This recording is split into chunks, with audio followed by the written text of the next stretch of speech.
Hello and welcome to Monday's Knots Today with me, Mark Dennison. Hope you had a lovely weekend. Here's what's coming up.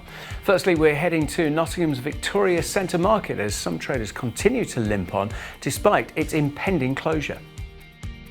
It's sad, it's just sad. They're putting up these boards to what? To make it look like we're derelict, we've shut down.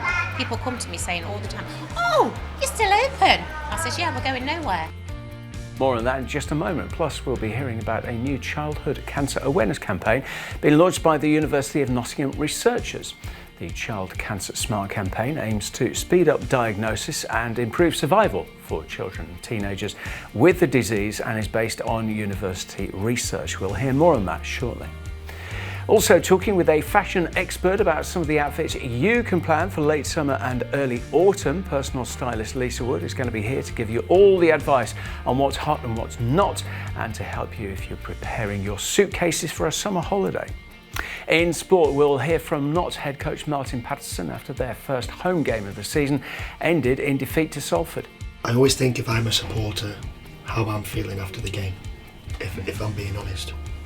And I would be really frustrated.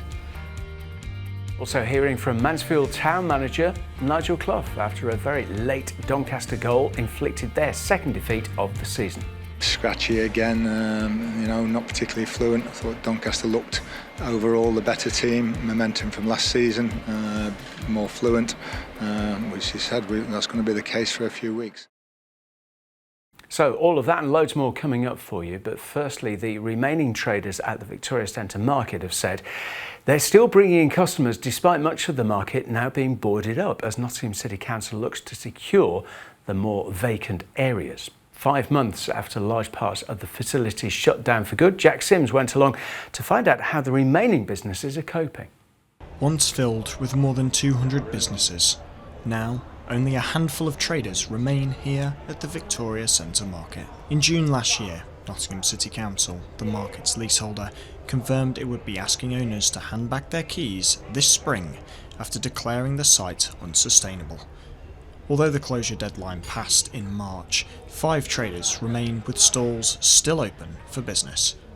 Negotiations are ongoing to determine compensation for those who remain, but recent decisions to close off areas of the site using wooden boards have been criticised by those left. Aladdin's Cave is one of those still here, and they say that despite the boards, business is still coming in. Since they've put the boards up, we've actually been busier because more people are coming in to make sure we're all right, and what they're buying stuff while they're here as well. Because once they see the boards up, they get a bit worried that we're going. So it's had a good effect on our business because we've had more people coming in.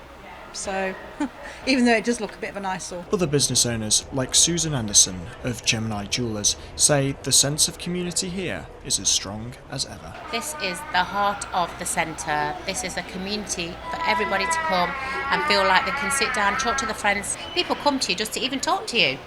It's sad, it's just sad. They're putting up these boards to what? To make it look like we're derelict, we've shut down.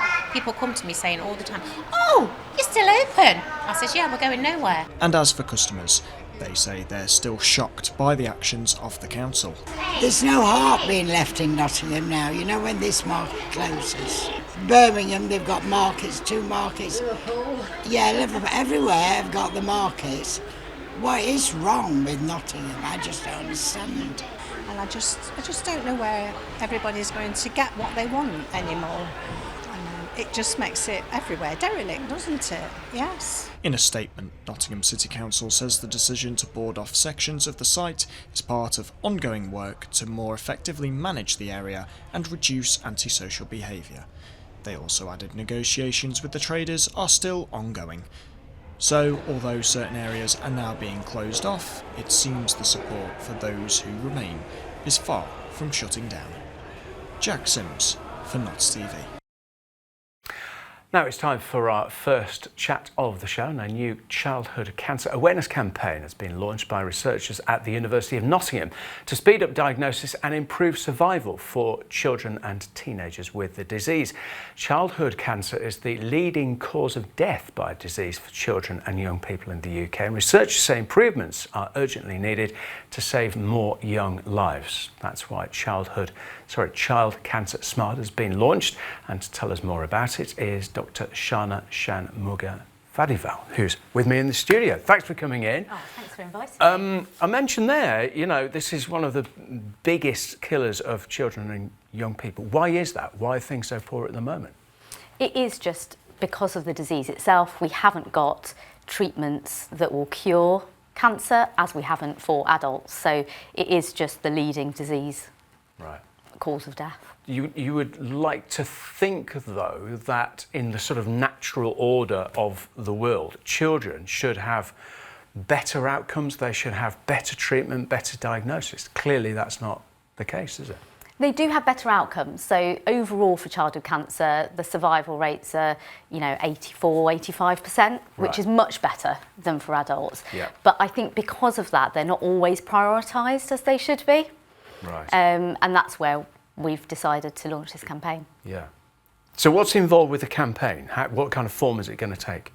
So the campaign itself, Child Cancer Smart, was led by the Children and Young People's Cancer Association, or the CCLG, and in collaboration with the University of Nottingham, where I work, and we've been doing the research sort of underpinning it. So the idea is it's an evidence-based campaign.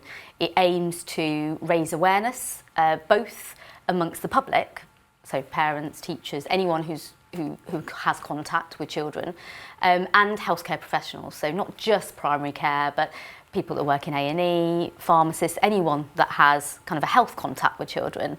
And we hope by doing so, we'll be able to spot cancer in children and teenagers earlier, and earlier treatment will hopefully improve survival, but will definitely sort of improve their long-term outcomes. Right. You mentioned about your research there. Can you tell us more about that? How did that work?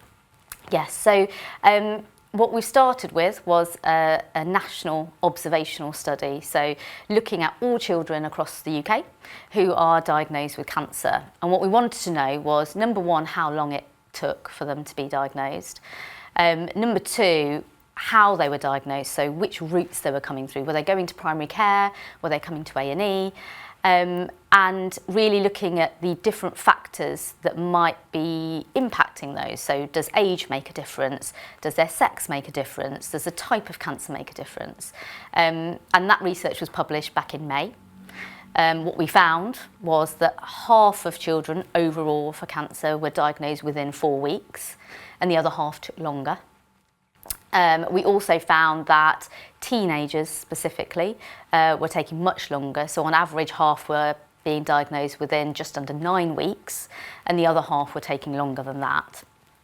And bone tumours specifically were taking the longest. So they on average take about 12.5 weeks. So half diagnosed within 12.5 and the other half longer. Right. So the research underpins the campaign. So we're trying to get messages out, both for the public and for healthcare professionals, but the different phases of the campaign, as the campaign progresses, will focus on teenagers and bone tumours as well. Mm. How does the UK compare to other countries in this kind of field? Do you know? So we know from a survival point of view, we are behind compared to other Western European countries. But from an early diagnosis point of view, actually the UK are leading in terms of knowing the state of play across the country. Right. So this study in particular was one of the first, it was the first sort of worldwide to map out exactly what's happening for our children and young people across the country, which is good. Yeah. And how confident are you that with this campaign, the outcomes will improve? Because that's ultimately what this is about. Yeah. So again, with children and young people, the data is a bit sparse for outcomes, really. So we do have a kind of model to follow. So the Head Smart campaign was prior to this. It was also led by University of Nottingham, and it looked at children's brain tumours specifically. And when we kind of followed the data across 5 years post-launch of the campaign, it halved the time to diagnosis for children across the UK. So we know that campaigns like this make a difference. They do accelerate diagnosis, but we don't so much have the data to say it's improved outcomes. Although if you use kind of common sense, you would know that you're using less intensive treatment and, you know, less time for growth. Very interesting. Thanks for coming in, Sharma. Nice to meet you as well. Thank you. Time for some more Notts news now, and 2 people have been arrested after a crash between an e-bike and a taxi in Nottingham. Officers were patrolling around Houndsgate when they attended a collision around Low Pavement in the early hours of Sunday morning. 2 men who were riding on a bike were taken to hospital with injuries not thought to be life-threatening, and a screwdriver was recovered close to the scene. A cordon was put in place and 2 men, aged 18 and 24, were arrested on suspicion of dangerous driving and possessing an offensive weapon. And a motorist antisocial street racing was described as some of the poorest driving a police constable has ever seen. 21-year-old Harry Easton was caught racing another car near junction 27 of the M1 back in April this year, with his red BMW seen accelerating harshly and at high speeds when police spotted him. He was arrested for driving without due care and attention, and his car was seized. Easton of Hammonds Drive in Peterborough admitted to these offences in Magistrates Court and had to pay more than £1,600 and get 6 points on his licence.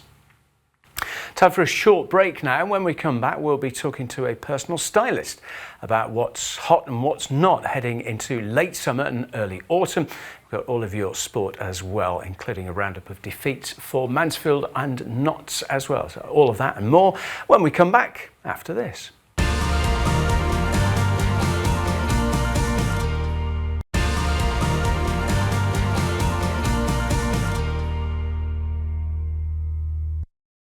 Hello and welcome back to Monday's show with me, Mark Dennison. Thank you for joining us. Here's what's happening in Notts today. And firstly, Woollerton Park visitors have been urged to keep their distance from deer after a group of people were seen approaching them.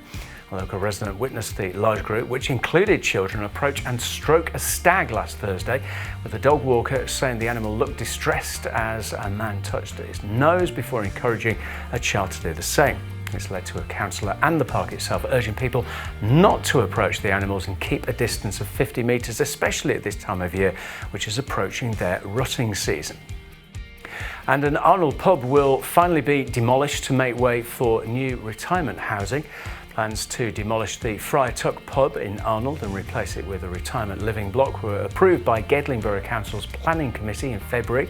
The pub closed last year after retirement communities developer McCarthy Stone first brought forward the scheme, which includes 51 apartments for those aged 60 and over. Now an official legal agreement has been signed with the council, meaning demolition can begin. Moving on now, and it's time for our second great chat of the show, and we're going to talk all things fashion. Perhaps you are looking for an outfit overhaul, you're online shopping or going out on the high street and feeling a little bit uninspired. Maybe you're looking at your late summer and early autumn and wanting to spruce up your wardrobe. Well, my next guest is the person you need to listen to, because joining us now to talk through what is hot and what's not is personal stylist Lisa Wood. Hello. Hello. Good to see you. You're looking glam as ever. Gold shoes are obviously still in. A metallic is always going to be a Mark. So metallic. Yeah, I love a metallic, and they're so comfy. Okay. Had to really think about A, what to wear, but B, we're in a heat wave, aren't we? Yes. So had to really think about my choice there. Yeah, absolutely. And by the way, metallic, is that just shoes, or can that be anywhere? I think metallics look really good for accessories, so shoes, bags, jewellery. I think it's a really good way to just add that little pop of colour to an outfit. Yeah. So we're going to talk about autumn. We'll talk about late summer because, as you say, we're in a heat wave and it's still summer as well. I wanted to ask you though, do you have a favourite season when it comes to choosing someone's fashion? I do love spring because I think we've hibernated in winter and suddenly there's loads of pops of colour in spring forming. So I do love spring where it's a lot of lighter outfits. You don't need the heavy coats, the duffel coats, all of the scarves, the hats. So I do love spring, but I'm really excited for autumn.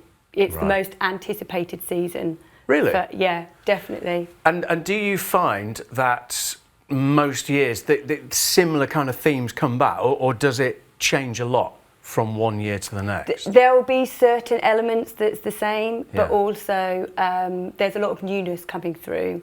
So, like, for instance, lace is a key trend this year for women. A lot of lace camis, lace to wear with knee-high boots, so you're bringing in a little bit of winter there as well, and make it edgier with leather jackets. Wow, okay, lace, very apt for Nottingham, of course. So we'll come on to autumn. Let's talk about summer, because we've still got, you know, a bit of summers to squeeze out, including this current heat wave. So what's really in, particularly for women? Linen is always going to be in because it's such a lightweight fabric. So lots of cool colours. I mean, these are denim, but cooler whites, creams, those, and buttercup lemon is still in. You'll see that a lot in the shops. So I think linen is a key kind of fabric to wear. Cheesecloth also, because it's very light to wear when the sun's blazing. Right. And what about for blokes? Blokes, I think pastel colours are always going to be great for them. So you're looking very good in your navy. I know you were probably panicking that I was on tonight. I do. I feel the pressure when I know you're going to be around. I think, my goodness me, Lisa's going to be here. I need to really make an effort. So let's talk about autumn, because it is just around the corner. I don't know when does officially autumn start? Well, the sales start so early on, and then the new things come into the shop. So as soon as the sales go, the newness starts to come. Right, okay. Not that far away then, really, is it, at the end of the day? No. We can't stop it.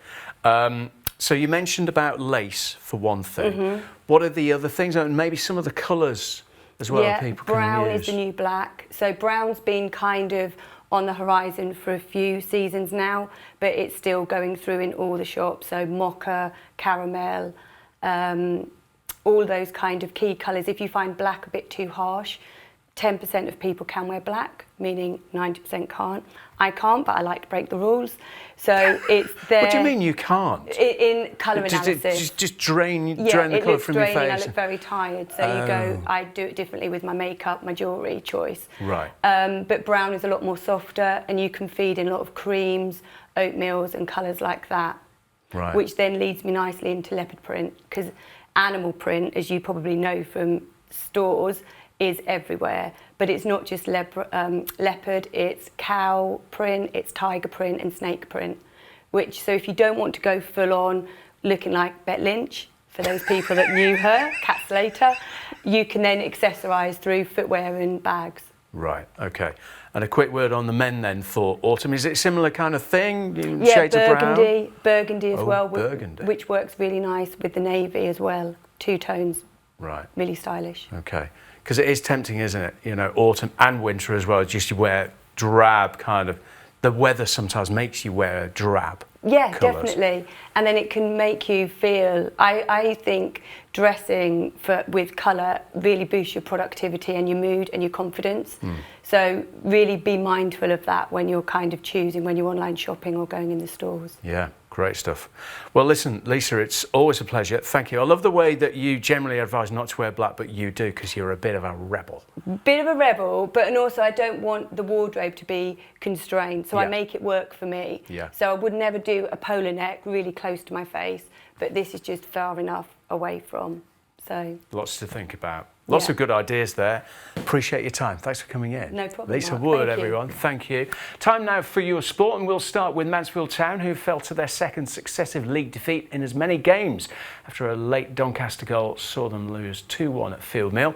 The Stags waited until the 57th minute to take the lead through Stephen McLaughlin before Owen Bailey pulled one back for Rovers 19 minutes later, and it was him who inflicted the real damage on the Stags, winning the match in the 96th minute. Speaking afterwards, Nigel Clough said it was a tough way to lose. Scratchy again, not particularly fluent. I thought Doncaster looked overall the better team. Momentum from last season, more fluent, which he said that's going to be the case for a few weeks. So what you have to do is, when you're not as fluent as we'd like to be, you've got to battle and scrap and get a point out of a game like today. And if you really defend properly, you might get 3. We take little bits from it, and little positives are similar to last week, but no points. While we're in this little stage of settling down and trying to integrate the new players, we need to get a point or two. We had a great opportunity to do that today. So back to the training ground, back to the video, and get right for, first of all, Chesterfield and then Exeter. League Two, Notts County also lost their first home match of the new season when they were defeated 2-1 by Salford at Meadow Lane. Adebola Aluwu opened the scoring for the visitors 10 minutes before half-time, before Kelly and May made it 2 shortly into the second half. A late Jaden Luca consolation goal wasn't quite enough to help Notts salvage a point. And speaking after the game, a rather frustrated head coach Martin Patterson said parts of their performance simply weren't good enough. Last weekend I was frustrated. This weekend is more so, more frustration. I've talked about it through pre-season in the first game about transparency and being honest. And the first half was so far away from our identity, it was untrue. I have to change the culture and the mentality, how we take them on. Doesn't mean that you have to be the same, but it certainly means you have to be better at what you do. And we weren't first half, so I always think if I'm a supporter, how I'm feeling after the game, if I'm being honest. And I would be really, really frustrated. Across the Trent, Forest ended what was an overall disappointing pre-season with yet another goalless draw. The Reds took on Saudi side Al Qadzia at the City Ground on Saturday night. Now they were the final minutes of friendly action before the Premier League returns this weekend. Neither side able to muster a goal, meaning Forest played out their 5th goalless draw of the pre-season campaign.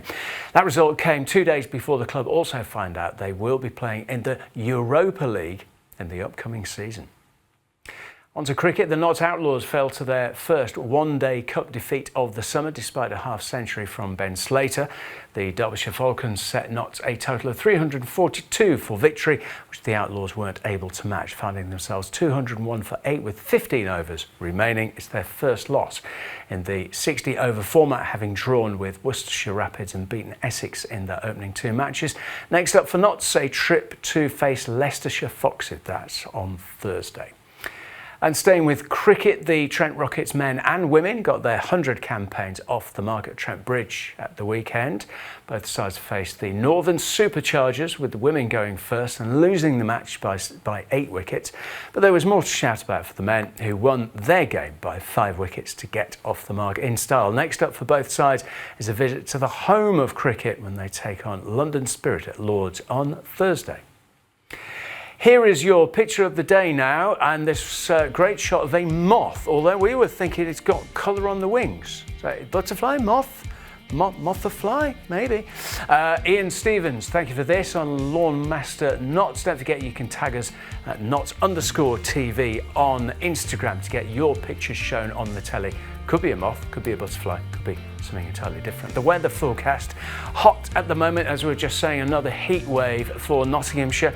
Highs today of 27 degrees, lows of 18 overnight, so quite muggy. Tomorrow is hotting up even more. Highs of 32, wall-to-wall sunshine, lows of 17 overnight. On Wednesday, temperatures down just a little bit, not exactly cold though, is it? 30 the high, dropping down to 17, and look at that humidity, 40% humidity. That's more or less it. Thanks to all of our great guests. I will be back tomorrow at the same time to do it all over again with more Notts news and views. Meantime, bye-bye.